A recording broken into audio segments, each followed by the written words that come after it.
Welcome to the Back to Basics Weight Loss Surgery channel. I'm your vlogger today. My name is Denise, or Neecy, or NeecyD63 here on YouTube. Welcome. Today we've been asked to talk about our decision to have weight loss surgery. When did we make that decision? Did we make it before or after we spoke to a bariatric surgery? And what were the reasons behind that? Had we thought about it for a long time? And if we had, why didn't we have it done sooner? And what was our intent behind having the surgery? Were we looking to transform our body? Were we looking to transform our life? So sort of what were the key factors involved in making that final decision to go ahead and have surgery? And, you know, was it your first choice or your last choice? So those were some of the questions that we had posed to us. So I'm going to talk a little bit about that. Really and truly, the one reason that I made the decision to have the surgery was my family. To regain my health so that I could be there for and spend as long as possible with my family. And I get teary about that because you know, I'm somebody who struggled with my weight my entire life, from the time, for as long as I can remember, from, you know, elementary school on. I was always the chubby kid, the bigger kid. And I wasn't extremely obese, but I was big enough that I felt like I stood outside the normal kids, right, who weren't chubby or bigger. And really and truly, up until probably about 10 years ago, that obesity was held somewhat in check because I was always fairly active, both in my personal life and then in my job as a nurse, working a 12 or 13 or 14 hour shift when you're on your feet for those 12, 13, 14 hours a day, at least 4 days a week. That's a lot of calories burned. And so that helped to keep my weight in check. But the last couple of years that I was nursing, I worked in a job that was more sedentary. It was in a hemodialysis unit, and we were in an enclosed space. We were not allowed to leave our patients while they were on the machines having their treatment. Anything that we needed for supplies and stuff would be brought to us. And so I started gaining weight. And then I moved into my current department, the information technology, to a desk job. And that was 10 years ago, and I started to balloon. And within 5 years was 350 plus pounds. Had packed on about 100 pounds in that 5 years, because by then I was up to probably about 250 pounds before I went to that desk job. And I knew I needed to do something. And I had thought about weight loss surgery for a long time, but the societal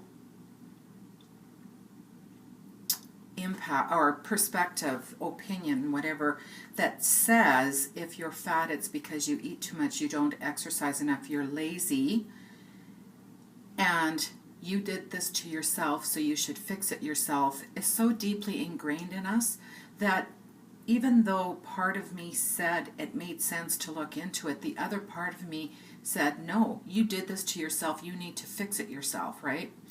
And I mean, I tried. I mean, starting in high school, I was on diet pills, probably amphetamines. I can't remember what they were called at the time, but more than likely that's what it was, because that was acceptable back then. And I was on them again a couple of years after high school. And I tried the cabbage diet and the starvation diet and the water diet and the, you know, the Slim Fast diet and Weight Watchers. And, you know, throughout all of it, I had some moderate success in losing the weight, but gained it back and more just as quickly, right?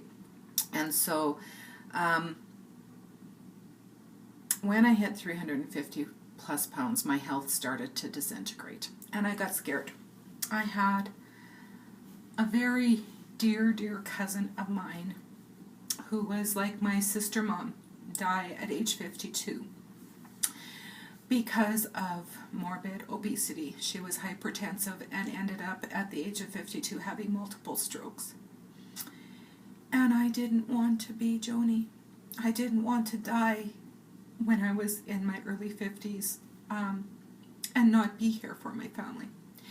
And I thought about my parents getting older and potentially having to look after their daughter. rather than me being able to look after them as they got older. And then my brother also had triplets. And I remembered playing with their older brother, who was 12 years older than them. And I knew that I would never be able to have the special memories and relationship I had with their older brother if I didn't do something. And so it was a last resort for me. It was a last resort. And it wasn't because I wanted to transform my body. I didn't really care what my body looked like at the time. And it's really not a high priority for me now. I mean, I want to look nice, but that wasn't the major incentive for it. It was to get my health back and to get my life back so that I could spend as much time with my family and my friends and enjoy this amazing life that God has given me. How did I come to the decision to have weight loss surgery when I'd been considering it for so long? A good friend of mine, whom I'd lost touch with, posted something on Facebook that led me to believe that she had had weight loss surgery. And I messaged her, and we talked several times for a long time. And then I started to investigate the surgeon that she went to in Mexico. I had by that time also asked for a referral to the bariatric program here in my city, but the waiting list was quite long. It was its first year. It was a pilot at the time. They were only accepting 125 patients total, and so it was unlikely I was going to get in anytime soon until that first year pilot was completed. I investigated the surgeon she saw, was happy with the results that people talked about getting, was happy with what I read about him online, spoke to his people, and decided to go ahead and book the surgery. And that was at Christmas time of 2008. I was supposed to go originally, I think, in June of 2009, but then H1N1 hit that year, and so flights were canceled, so I had to delay it for a month. But in between making this decision and doing that then, and I've talked about this a lot in my other videos, I did some preparation. I got a referral to the dietitian who works with bariatric patients and started seeing her in January and saw her monthly to get eating habits in place, and then continued to see her for a year after my surgery. I spoke with the psychologist, saw him 3 times to have the assessment, to talk, and then on visit 3 he said, unless you want to, there's really no reason for you to keep coming to see me. I got a referral to the cardiac risk reduction exercise program at the university here, which if you had the comorbidities, which I did, the sleep apnea, the hypertension, the obesity, it was at a very reduced rate. So it was, I can't remember now how many week program it was, but you went there 3 times a week and you were monitored and got into doing some cardiac exercise on a regular basis. And then I had my surgery. And I didn't investigate anybody else. I was happy with everything that I heard about my surgeon in Mexico, and I knew I was going to go out of country. I was able to arrange my finances so that I could self-pay because I took my sister-in-law along, as well as a friend to be there with her in the event that something didn't go well during my surgery, and I paid for all of that. In the end, it probably ended up costing me, I think, about $25,000. Worth every penny of it. And so glad I made that decision, because it gave me my life back. And it has transformed my life. Is my life perfect? No. Am I perfect? No. I will continue to work hard to do better, to take care of my body, to get stronger.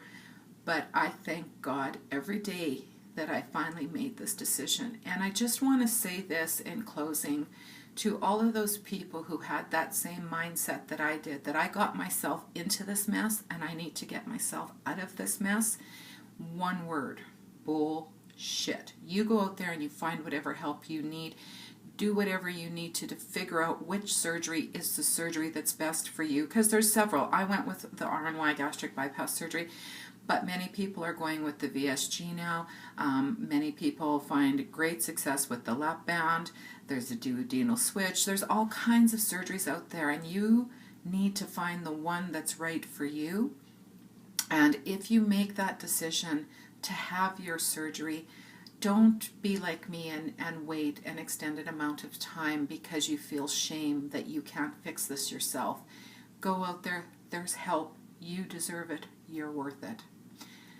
I hope that you're all taking care of yourself and taking care of each other. Make a great day, everybody.